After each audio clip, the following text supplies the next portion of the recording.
Please दोस्तों, कहानी को शुरू करने से पहले आप लोगों से हाथ जोड़ के प्रार्थना करती हूँ, मेरे चैनल को सब्सक्राइब कर लीजिए। कहानी बनाने में बहुत मेहनत लगती है। प्लीज़ आप लोगों के सपोर्ट की मुझे बहुत ज़्यादा ज़रूरत है। इधर उधर से रास्ता पूछने के बाद अभिमन्यु विक्रमगढ़ पहुँच चुका था। वह महल में पहुँचकर म्यूजियम के आगे बने रिसेप्शन एरिया में खड़ा था। सुबह का समय होने की वजह से वहाँ पार्किंग स्टाफ के अलावा और कोई मौजूद नहीं था। अब इस अनजान जगह पर मैं तप्पू को कहाँ ढूंढूं? उसने उलझन भरी निगाहों से इधर उधर देखा। मेरे पास तो उसके कॉन्टैक्ट नंबर भी नहीं है। ऐसा करता हूँ, पार्थ को कॉल करता हूँ। अभिमन्यु ने खुद से बात करते हुए पार्थ को कॉल किया। वहीं पार्थ तपस्या के साथ महल के पिछले हिस्से में बने मंदिर में मौजूद था।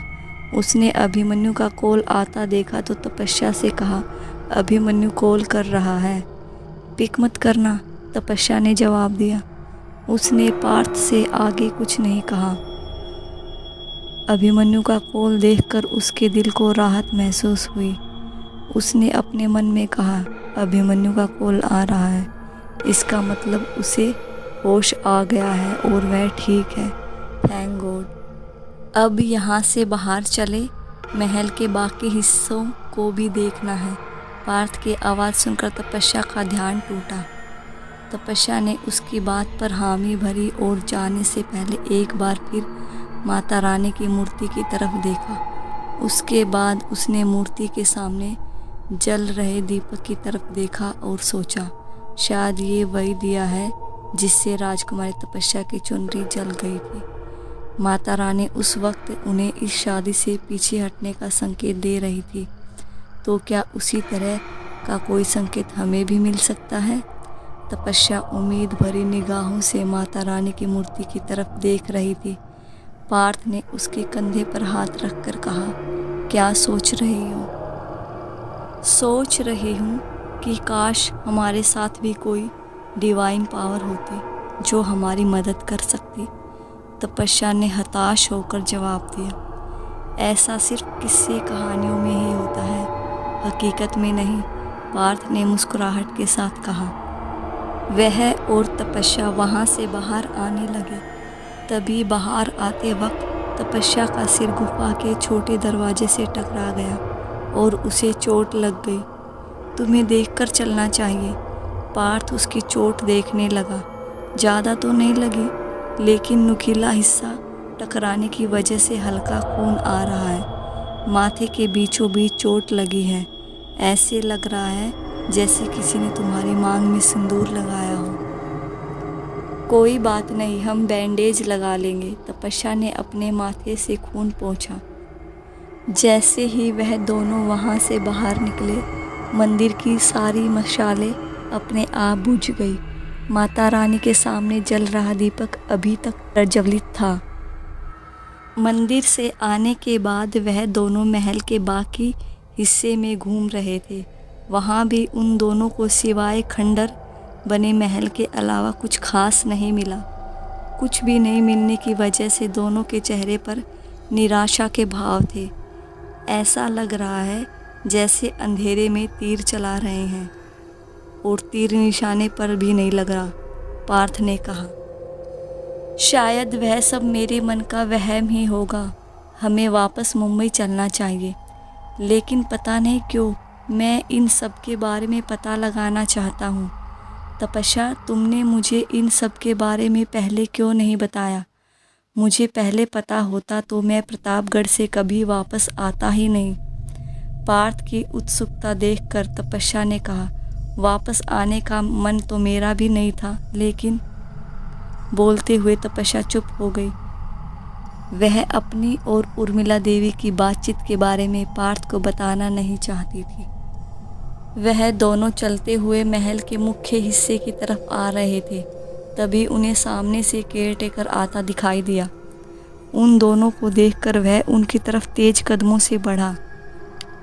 उसने उनके पास जाकर कहा, उम्मीद है आपकी पढ़ाई के लिए आज जो ढूंढने आए थे वह आपको मिल गया होगा।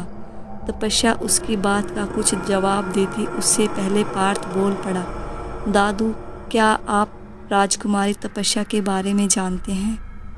उनके मुंह से अचानक राजकुमारी तपस्या का नाम सुनकर केयरटेकर थोड़ा हड़बड़ा गया। आप राजकुमारी तपस्या के बारे में जानते हैं?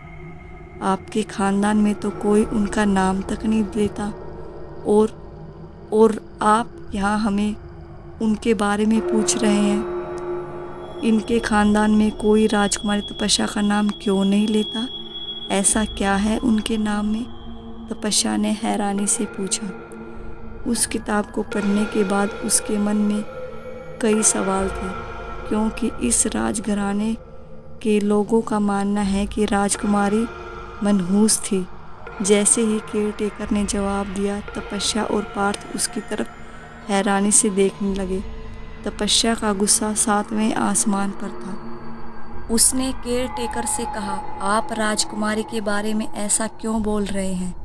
उन्होंने बहुत कुछ सहा है। जिससे प्यार किया उसी ने उनकी जान ले ली। यहाँ तक कि उनके मरने के बाद आप लोगों ने उसकी सुध तक नहीं ली। उसके बाद भी आप उन्हें भला बुरा कह रहे हैं। तपस्या की बात सुनकर वह केयरटेकर उसकी तरफ हैरानी से देख रहा था।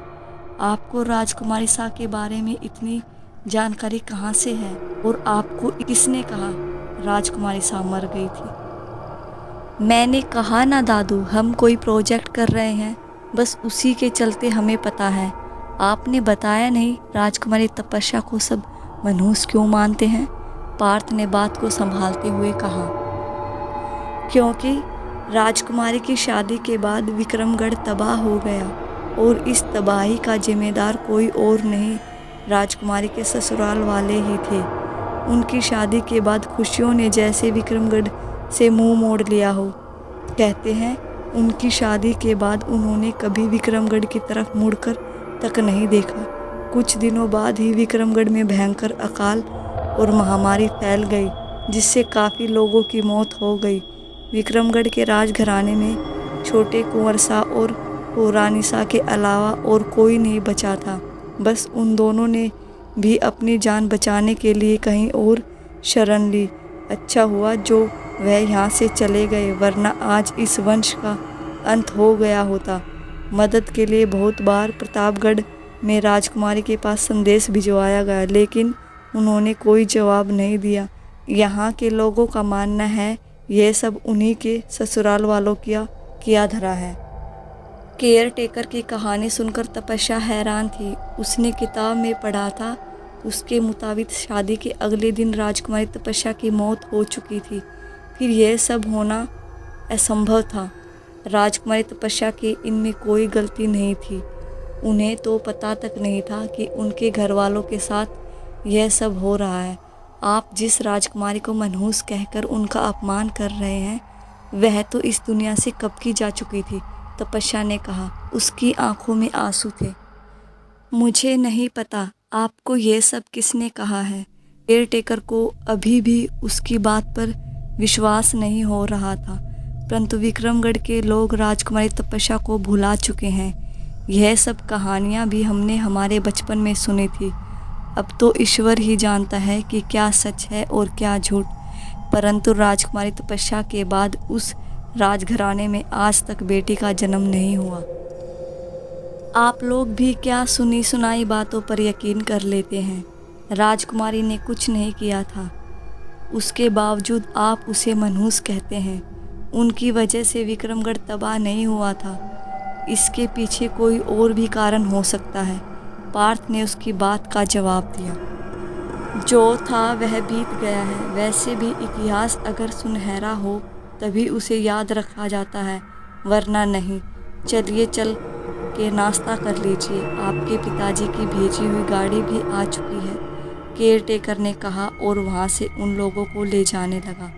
वो लोग महल के गलियारे से बाहर की तरफ आ रहे थे, तभी उन्हें अभिमन्यु दिखाई दिया।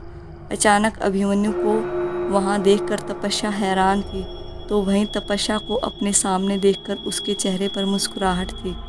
वह जल्दी से उसके पास गया और उसे गले लगा लिया। तुम मुझे बिना बताए कहाँ चली गई थी? तुमने वादा किया था ना कि हम दोनों मिलकर हर एक चीज़ का पता लगाएंगे। तपस्या ने उसे खुद से अलग किया और जवाब दिया, ऐसा कुछ नहीं है अभिमन्यु, वह सब हमारे मन का वहम था। I think we should move on. Tapasya Abhimanyu को इन सब से दूर रखना चाहती थी। तभी पार्थ बीच में बोल पड़ा, नहीं, यह कोई वहम नहीं है, अभी अभी दादू ने बताया। राजकुमारी तपस्या सच में थी, वह कोई किस्सा या कहानी नहीं, उनका अस्तित्व था। तुम्हारी कहानी के हिसाब से चले तो राजकुमारी तपस्या जिस दिन प्रतापगढ़ पहुंची उसी रात उनकी मौत हो चुकी थी। और दादू की कहानी के हिसाब से चले तो राजकुमारी तपस्या अपने ससुराल वालों के साथ मिलकर ब्लैक मैजिक करती थी। ऐसा कुछ नहीं था। तपस्या और अभिमन्यु दोनों एक साथ पार्थ पर चिल्लाए, राजकुमारी कोई ब्लैक मैजिक नहीं करती थी। तुम अपनी बकवास बंद करो, तुम ऐसा कह भी कैसे सकते हो?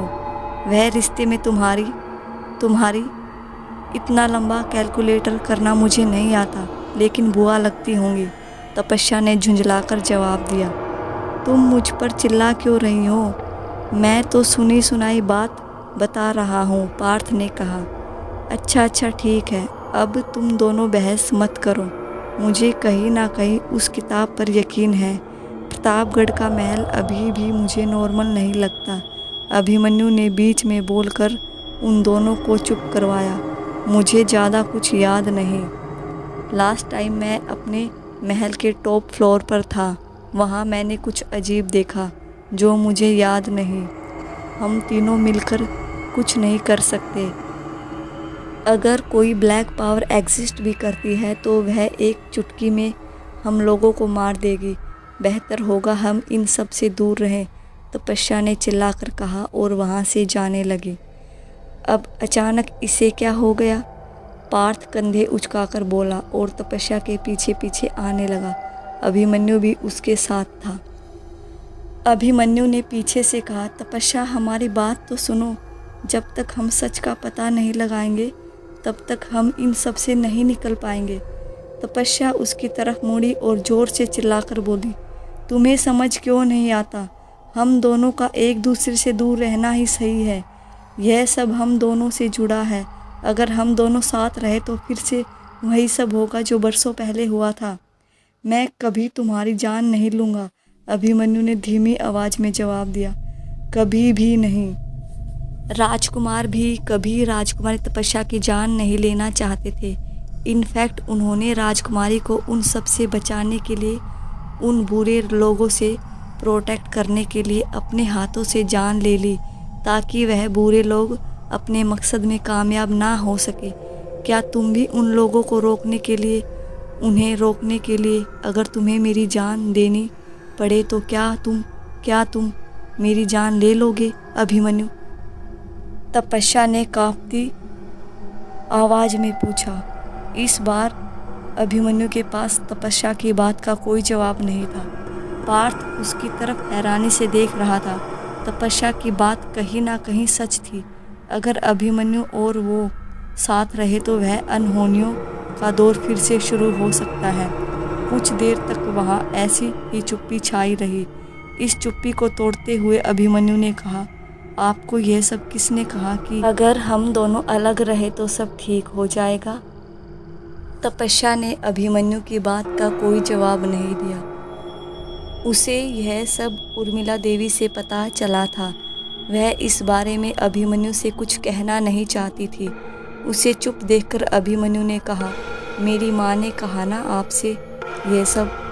तुम्हें पता है रावी यह शादी नहीं करना चाहती।